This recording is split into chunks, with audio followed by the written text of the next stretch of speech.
greatest shots never on this show. Joel Embiid would like a word in that conversation. And Ice Tray is stopping by. Is he healthy enough for the Hawks playoff push? That was a scary ankle injury last night. And is Coach Tom Thibodeau the new Zen master? Hear us out here, although that Photoshop is worth it all on its own. And you've heard of Kyrie Irving, but what about Kylie Irving? Ooh. Oh yeah, watch your ankles because the jump starts now.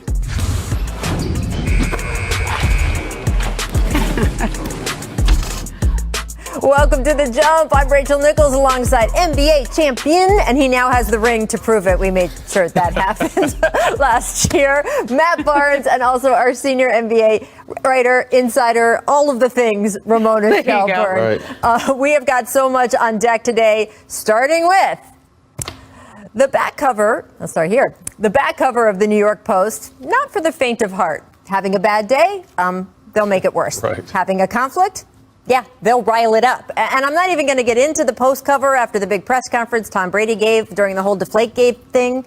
You people have Google. You can look it up. This is a family show. But while New York's tabloids may often be merciless, when they do give their seal of approval, it means something. And so it was nice to see this morning's great headline commemorating the Knicks' longest winning streak since 2014. Something genuinely wonderful is happening with this team. And yeah, part of it is just what we've been talking about all season. After spending so long as one of the most poorly run organizations in sports, the Knicks are actually a functional franchise now.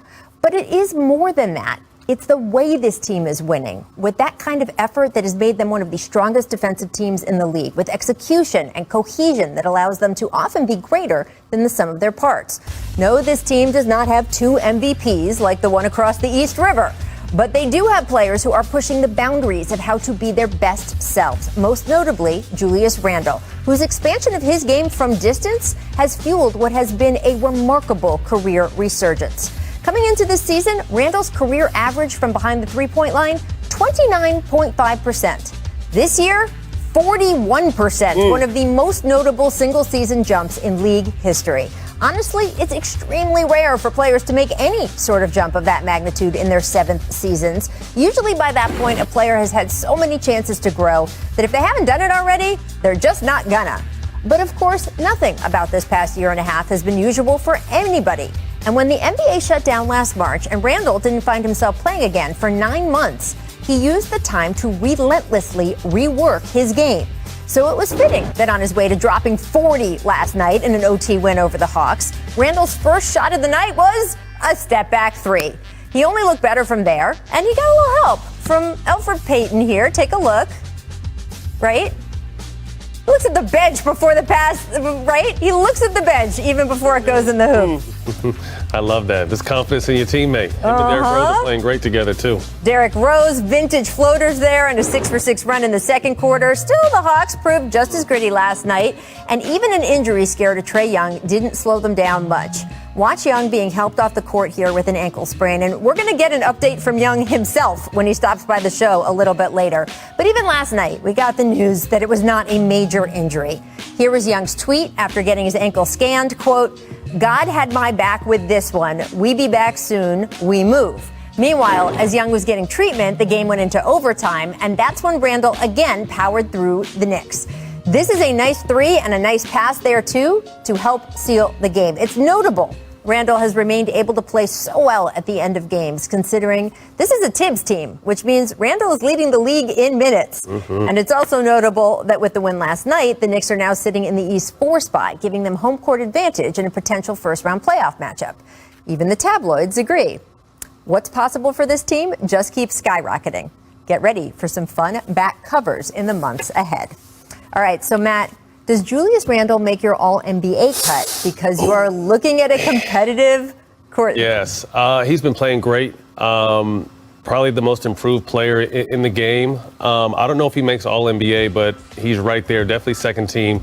I love his ability to expand his game and really kind of spread his wings. You know what I mean? In LA, I saw flashes. In New Orleans, you saw some more flashes, and all those flashes are kind of starting to turn into fireworks now. And you definitely got to credit Tibbs for empowering him. And this kid's a monster, man. I love to see the growth. You know, he wrote a story in the Players Tribune a little while ago, Rach, where he talked about, I don't think I knew what went into being the number one option on a team until this year. And it's not just about, okay, I got to be the guy, I got to score every night. It's, I got to do all the other things that go into leading a team. And I think he's really done that this year. Remember his history, though. He was the consolation prize for the Knicks. And they did not get Kevin Durant, and they didn't get Kyrie Irving. They didn't even get a meeting with Kawhi Leonard. They decided to fly out to Los Angeles, and kind of realizing they weren't going to get any of the three guys. They make an offer to Julius Randle, and this is what's interesting about this contract he signed. His contract for next year is not even fully guaranteed. Only $4 million of his contract is guaranteed. They have a pickup date in this summer, July and August, where they can decide to pick up their full $20 million. They also have some bonuses he has to hit, but that's what they thought of him when they signed him. Now, some of that was positioning themselves to have enough free agency room in free agency. But I think he's played so well. Like, he can do a 4-year, $100 million extension this summer. Yeah. If they offer that to him, is he your number one guy or is he your number two guy? I think he's played so well.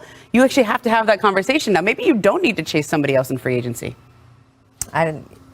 That'll be a good question. I think that's a great question. I think he might need one more guy to ride with him, but I love what he's been able to do out there. Like I said, to have your team in the fourth position, Knicks fans aren't accustomed to this in a long time. So I'm happy to see. I think LeBron said it too, just basketball is better when the Knicks are relevant, and they're definitely doing a great job this season. Yep, absolutely. And you saw that list with the front court players. It is a crowded field, but he is definitely making his case. And I'm not even asking about most improved player because I think he's got it locked up. I really do. And it's just such a great example of the way hard work pays off and that it's never too late, right? I mean, the feeling in the NBA so often is like, oh, we know who everyone is by year 5. Well, that's not true for basketball players. It's not true for all of us as people. Like, I mean, it's a lot of it depends on your situation. And you see, and I brought this up before, but that Laker young core, they did a great job drafting. Those kids just didn't get a chance to spread their wings there. So you're seeing Ingram come into his own. You're obviously seeing Randle come into his own.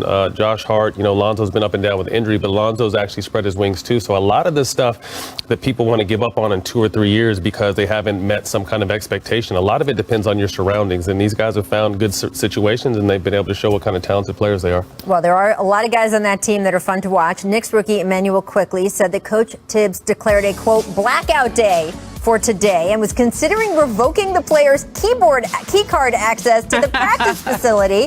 He hopes the team will take a day off to rest. I just want to reiterate that. Tibbs is preaching rest.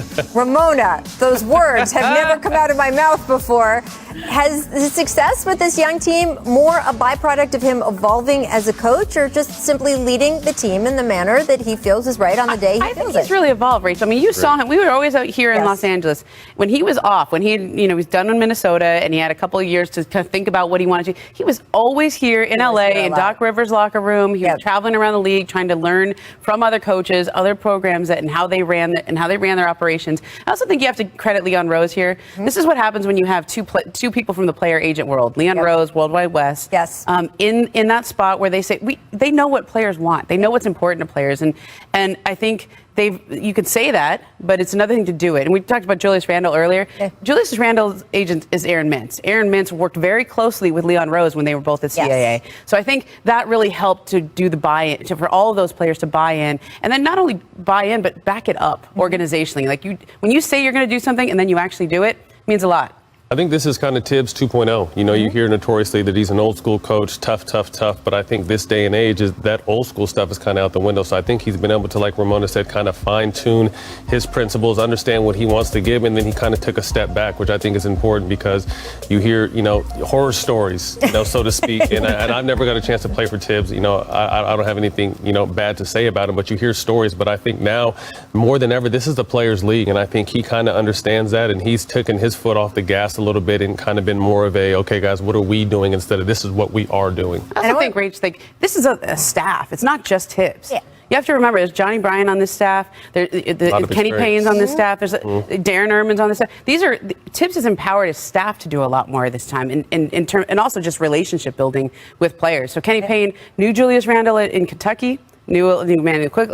When you have guys who connect with players who do really well. Talk about Johnny Bryant in Utah. Ask Donovan Mitchell about him. No, absolutely. That relationship, really, Donovan has credited for why he got such a fast start in the league.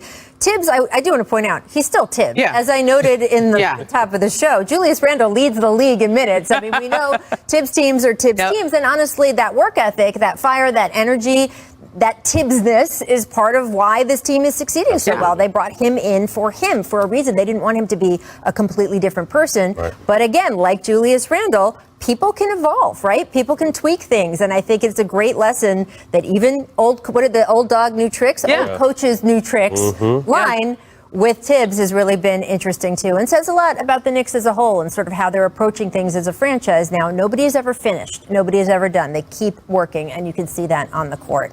Let's switch gears over to the Lakers side because Anthony Davis expected to return to the lineup tonight against the Mavericks. First time since Valentine's Day with a calf strain, Achilles issues, tendinosis in his right leg.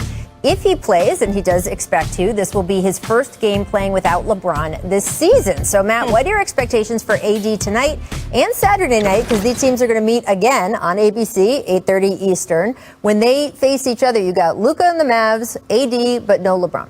Not high expectations from a standpoint. We know how great AD is. Right now, I think it's about coming back, getting his wind, getting bumped around a little bit, reacting. Because a lot of times with the injuries, when you're going through rehab, everything is kind of premeditated. Like, I know I'm going to have to cut here. I know I'm going to have to cut here. The game is going to be live action, so he's going to have to actually react to situations. And I think that's what a lot of people want to see. But I'm sure he's on a tight minute restriction. And my whole thing with this team is as long as they're healthy, doesn't matter what seed they are, they're going to be one of the favorites. And like I said, I just think AD is going to come back and try to get some sort of rhythm and win tonight.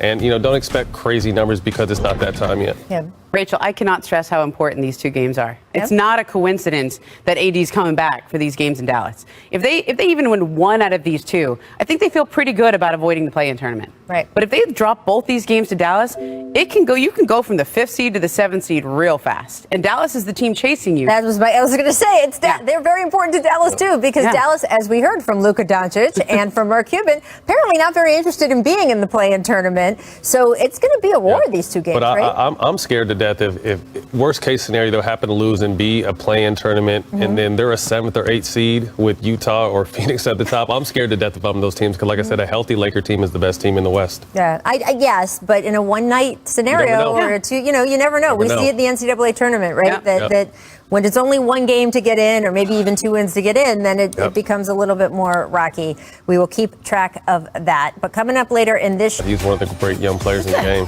This is a hell of a road trip for Phoenix, though. Good wins. Milwaukee, no Philly. Hell of an everything for Phoenix, right? The last week, the last month, the whole season. It's been so good.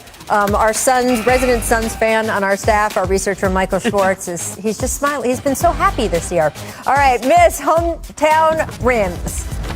Just a little more than 10 seconds later, same game, CP3 missing the free throw, up by 3 with less than a second left. And we showed you this at the top. Embiid almost pulling off the miracle from 94 feet.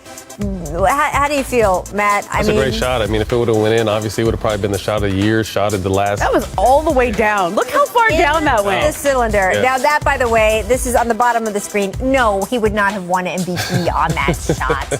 Producers like a Heisman pose right there. But it would have been a fun thing. And now I can hear everyone in Denver. He missed it, so he should never be at me. Yeah. Didn't grow up playing football or baseball or anything. I don't even know you know how to throw like that. That's pretty good. Meg showing off Grizz clips. Watch the fancy handles from Ja. Look at that little fake out. Little fake out.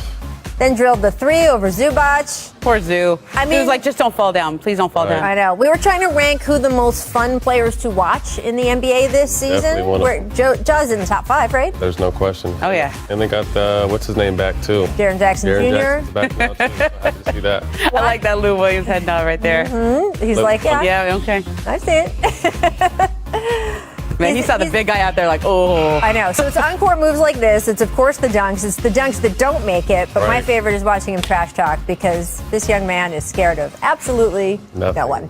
All right, Miss Everything. Warriors, Wizards. Real nice ISO here from Andrew Wiggins.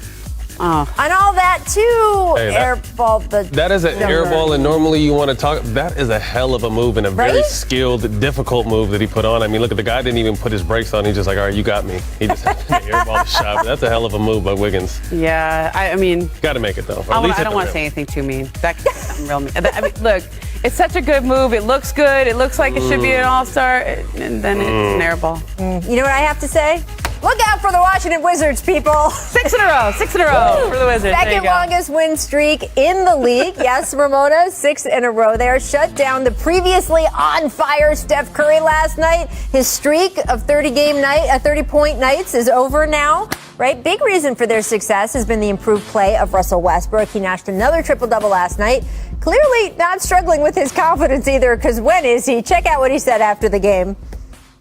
My job changes every night, and I feel like I'm one of those players that if I need to defend at a high level, I can do that too. If I need to score at a high level, I can do that. Pass, I can do that. Rebound, I can do that. You want me to coach, I can do that too. I just feel like I can do everything. All right. Matt, you heard the man. Would you like to be coached by Russell Westbrook? Probably not coached. I would have loved to play with someone like Russ. I mean, if you're going to war, Russ is someone you guys take. I think he's undervalued and underappreciated, and he's made the triple-double look so easy that I don't think we appreciate how actually hard they are now. I mean, he's on the verge of breaking Oscar Robinson's record. I'm not sure how many, I think 12 or 11 away from breaking his record. But Russ is one of those guys, no matter what, you know what kind of effort you're going to get from him when he's on the court. And he took a bad situation. People thought, man, is he going there to end his career? And turned it into a situation where, 6 wins in a row. I think they're in the 10th spot right now and playing really well, him and Brad Beal. So, Russ has always been able to do all of that. Mm-hmm. He's always had that full game. The question was, does he know how to pick his spots? Does he know how to do all of it in one game and when he should do all of it? And I think as he gets older, and we've had a lot of questions about whether his athleticism will translate as he gets older, that's what the key for him is going to be in the second part of his career here, in the latter stages of his career. Can he defend and also score? Can he defend and also have enough energy to get those 20 rebounds like he did last night? In the past, he's put so much on himself to score, to be the number one guy, to carry the team. And I think a lot of his coaches and a lot of his former teams would say, hey, you don't need to do all of that. All of it, right. We need you to save yourself, right? We don't need you. We don't need you to try that three-pointer. Right. Yeah. Well, can you as you get, can you downshift and still have, the same impact on the game as you had when you were in fact? Because Russ has always been a guy that's played 100 miles an hour, So now you're seeing him picking and choosing his spots, and it shows. You still see how explosive he is because he's not running 100 miles an hour now. He's taking his time and pacing himself, and then when he has to take off, he still has it. So, again, I think we need to put more respect on Russ's name, but he's had a great season. It's so interesting because, Ramona, you remember that Royce Young piece from a few years ago where he talked about some of the ways that Russ is kind of famously inflexible. Has to park in the same spot every day, has to have his sandwiches cut in a certain diagonal direction. But that being said, he has shown tremendous flexibility for what his team needs when. And that was actually one of the most impressive things to me about his MVP season. The way he stepped up his performance in the clutch, the way he shifted his shot profile in that season. And then we saw some regression from that of being willing to be that flexible. Matt, what is the journey as you age in this league to kind of accept, hey, this is changing for me and I need to make changes too? It's important, and you have to, like you said, the last part, you have to adapt your game to where you're at as an individual. Obviously, our minds, the older we get, the sharper our minds are, but just our bodies don't follow. And that's one thing Kobe said. He's like, my mind is sharp as ever, just my body can't keep up. You know what I mean? So I think Russ is one of those guys, probably the most explosive point guard we've ever seen in the history of the game. How is he going to be able to? His game is going to change with his age, and he's doing a great job. I mean, I think that obviously the points per game are down, but everything else is up. And to think a point guard grabbing 20 rebounds, like I said, I just don't think we appreciate that because it doesn't happen. Do you know what the answer is? If it was easy, everybody would be doing it. Right. Young, welcome to The Jump. Hi. Hey, Rachel. How you doing? It's so nice to see you back here on the show, and I especially appreciate you dropping in after that ankle sprain last night. Third quarter against the Knicks. It was a little scary watching you leave the court there, but you tweeted after the game you felt pretty lucky. Give us the update. What happened post-game in terms of the doctors checking you out, and what happened when you woke up this morning? Yeah, thankfully I had my ankle braces on. It definitely stopped it from going and twisting a little bit more. And I thought it could have been worse.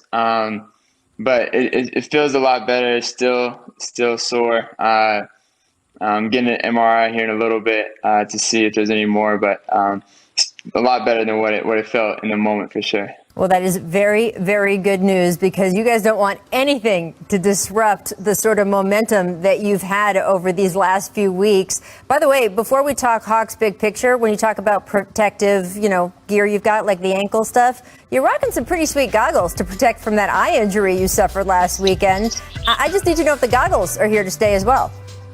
Yeah. The goggles is something I had to try. Something we had to come up with. To help protect my eye. Got hit against the Bulls earlier this week, and just had to go with something new. I don't know if it's a good look or not, but I needed it for protection. I don't know. We can see if you can play in sunglasses. I mean, we can look into this stuff for you, Trey. Okay. We need the different tints for sure. Exactly. Now, look, this would be your first trip to the playoffs if you guys continue the way you're going. The Hawks are in the 5th spot, just a half game behind the Knicks. So how does it feel to be this late in the season and now playing with these playoff implications? New experience for you guys. It feels a lot better. It feels a lot better than the previous years, obviously. Winning a lot more games. Matter a lot more too, and you feel it. Each game matters, and we're approaching each game and taking each game seriously. And I think it's shown recently, and hopefully we can get guys back. Hopefully we have a lot of guys still injured, and then me going down last night. We gotta get some guys back healthy before the playoffs. But I think we're on the right track. That track really has gotten a boost from your new coach, Nate McMillan. Look, Eastern Conference best 18-7 since his hire. Atlanta also has the best offensive efficiency in the conference overall in that time span as well. What are some of the specific things Nate has been working with you guys on that has led to this kind of success? I mean, it's been a big collective unit. I mean, Nate has came in and done a really good job. I'm just giving a lot of guys confidence, and everybody's just playing free, and everybody's just playing for each other, and it's been a big collective unit. And you can tell the chemistry everybody's playing with, and the joy everybody's having right now, and it's fun, especially when you're winning.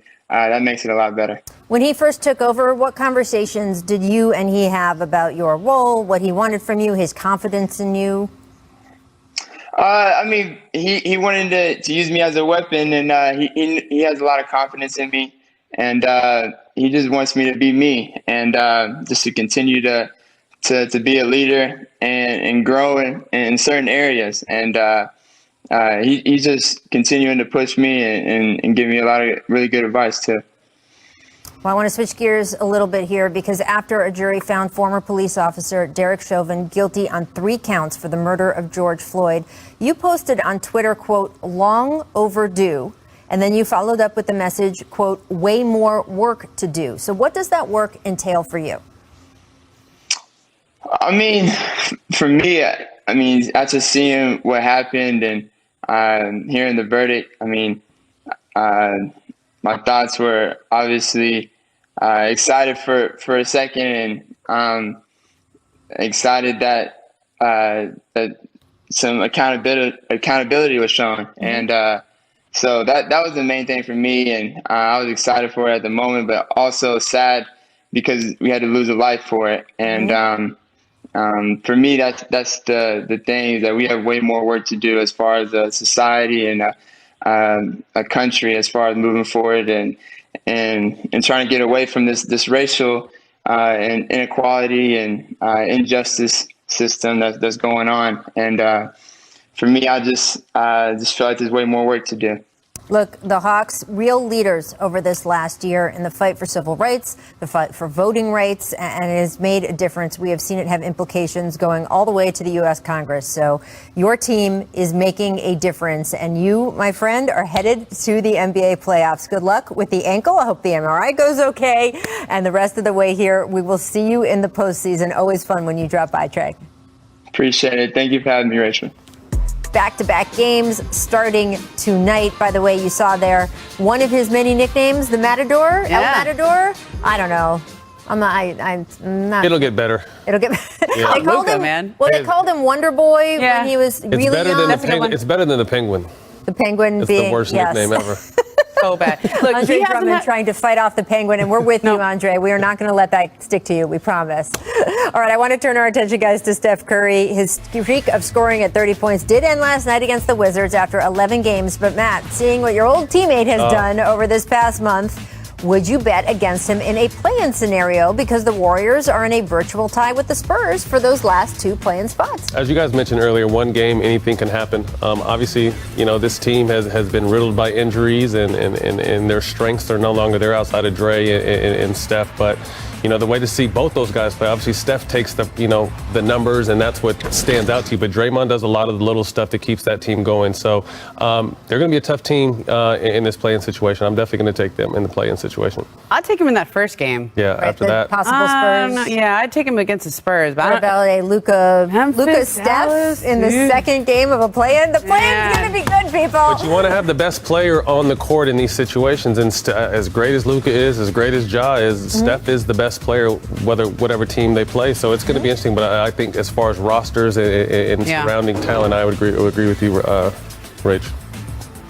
Yeah, I mean, look, to me, the Warriors are a team Steph Curry's carrying them. He's averaging 40 points in April. I mean, there's just a handful of players who've done that in this league at all, to average 40 points in a whole month. So I know he cooled off a little bit last night, but he can't do it all by himself. They have to play defense. They have to get contributions from some of their role players. Draymond's got to have big nights. And I think the takeaway that I've had from Steph this year is like, please get this man some help. Well, yes. Get this man a team around him, because we are witnessing. He's 33 years old. He's got 2 or 3 really good seasons left. And that it's not going to all be fixed just by Klay Thompson Right. coming That's right. back. Yeah, James you're right. Wiseman now, we don't know what his injury return is going to be like, how Well- long that will take. But they did. Look, I think the front office knows they need to make. Yeah, look, some of that is James Wiseman is a really talented player. He's a young player, and he didn't play Summer League last year. They didn't have a training camp. This injury, I just checked on, he's not going to play Summer League again this year. No, he's because not. of that And by injury. the way, barely played in college. So, Yeah. like, you really cannot judge what he's going to be at. But because of that,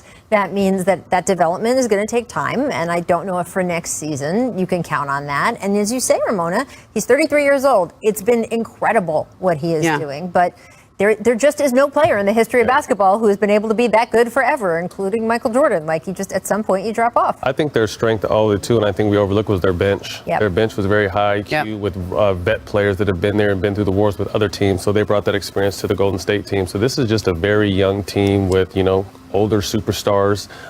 Getting Klay back is not going to fix everything, but I really like management over there, and I think they always have a trick up their sleeve. So don't be surprised if they pull off some kind of trade that's going to put them back in the conversation for next season. Well, they have do you- assets. Yes, They do. they do. Okay, you have James Wiseman is a great young player. They also have a 60% chance of getting Minnesota's pick this year. Yes, they do. 60% chance. Minnesota could finish with the worst record in the league. If they fall in the top 3 there, I mean, it's If they only don't- top yeah, 3 protected, protected. okay? It's only top 3 protected. There's a 60% chance that the Warriors get their pick, and it'll be 4th or 5th in this draft, which is a pretty deep draft class.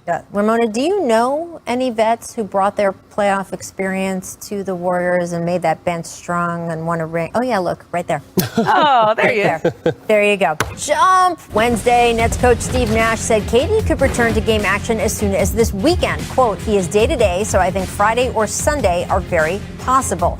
Matt, how cautious should the Nets be with KD? Remember, he has that thigh bruise. I don't think this is as severe thigh bruise as other people have had, but I think selfishly we all want to see the three amigos get together and play. But similar to the Lakers, if this team is healthy going into the playoffs, they're going to be the favorites in the Eastern Conference. Well, Rachel, there's cautious, and then there's Nets cautious. Right.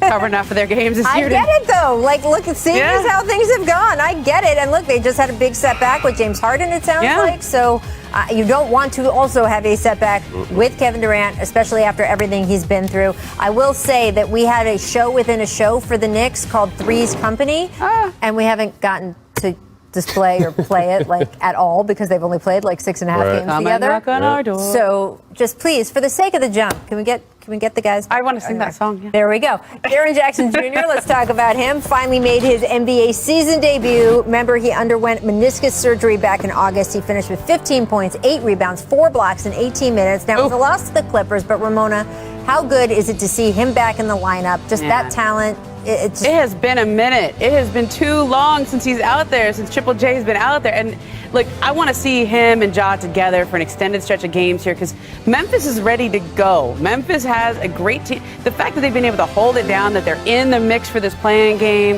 without him all year, that's impressive. And you got to give a lot of credit to Ja, to Taylor Jenkins, and the whole coaching staff there. He's one of the bright young players that people may not know about. This kid is extremely talented, inside out. He's got an edge to him. And like I said, I'd love to continue to see him and Ja develop their chemistry because they're going to be a nice 1-2 punch for a while. Absolutely. And look, there was a point early in the season with injuries, including to Ja, where people thought, oh, maybe it's smarter in this shortened season. Yeah. Tank a little bit, right? But that was a little bit of the... Read those stats again. Eight rebounds, 4 blocks in 18 minutes. I know, right? 15 points in 18 minutes. And people don't understand how hard it is to come back into a setting like that. He didn't have any preseason. He didn't have any warm-up games. To come back and get 15 points and 8 rebounds and 4 blocks in an NBA game and you haven't played in that amount of time is very hard to do. Yes. A lot of people that play consistently don't get that, so...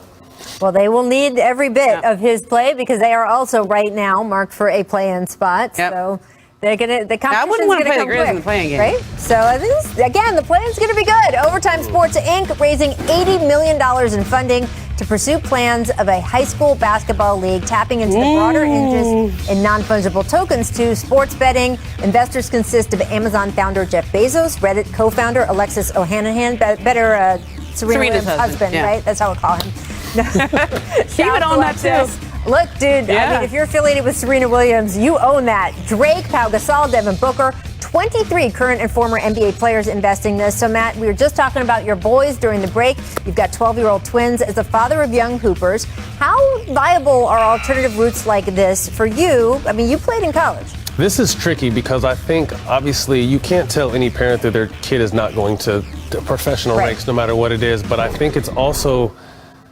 It's tough. I think it's going to be successful because, I mean, the money they have and the minds they have behind it's going to be fun. I'm a big fan of the overtime platform, but it's also, like I said, you're missing out on a lot because you're having these kids thinking there's just not enough space for all these kids to go to the NBA, all these kids to go to college. And that's what this is for exposure. But if you're good enough, they're going to find you no matter where you're at. So I'm hoping the best. Like I said, I'm a big fan of the overtime platform. The investors and the mind power behind their money, the strategic money they have is going to be great. But this is going to be a situation we're just going to have to watch and see. You know, we've talked about the NCAA and the reasons you go to college and not go to. For years, it has been the only option. Yes. It's been the only thing you can do coming out of high school, go play in college for a year, and then go to the NBA. Now we have a couple different options. We have this, and you have the G League Ignite team for the top high school players in the country. Yep. So that's, I don't know, capitalism. There's other options. And look, not a monopoly anymore. Right. And I mentioned this before, having a different route besides the AAU system, where, frankly, some parents have to really spend, not get, spend money for their elite talent and their kids to be able to develop. I've told this story. Chris Paul says that his father had to cash in his entire pension so that Chris and his brother CJ could play basketball in high school at the level that Chris would need to develop, to go to Wake, to obviously go on to have the career he had. Imagine if, knock wood, it didn't happen, fortunately, but if Chris had some major injury in college, like that would have been it. That family's future could have been wiped out because they have to pay. There's an entry fee now to develop your kid. So anything that's an alternative to that, I think, is good for the game. All right, our NCAA. Our League Pass game of the night, Suns Celtics. Devin Booker scored 36.2 points per game as a visiting player at Boston in his career. So basically, he likes being in the Garden. That's the most of any player in NBA history, and it, of course, includes that career-high 70-point effort in 2017. But when you look at both teams' rosters, who would you rather have, Suns or Celtics, Matt? Tough question. CP is a good friend of mine. I love Book, but I'm taking Boston because they've been there. They've done that. I think a lot's going to ride on Kemba Walker's shoulders this year. He's got to be that consistent third factor to help this team go. But hats off to the Suns, man. They've had a great season. I'm excited to see what they do in the playoffs. Great. I'm going to say Phoenix. Because you saw that graphic? Yeah. What comes after those 5? And that's been the problem with Boston all year. Like, their top 5 are good, but not much depth on that team. And I think the Suns have a lot more depth. They have a three-headed monster there with Ayton and we didn't even talk about Jay Crowder there too. They have some good vets on that team too. Solid vets. Yeah, absolutely. It's funny what you say about Kemba. I do think how he goes will go for the Celtics. I saw him in person on Saturday night. He told me that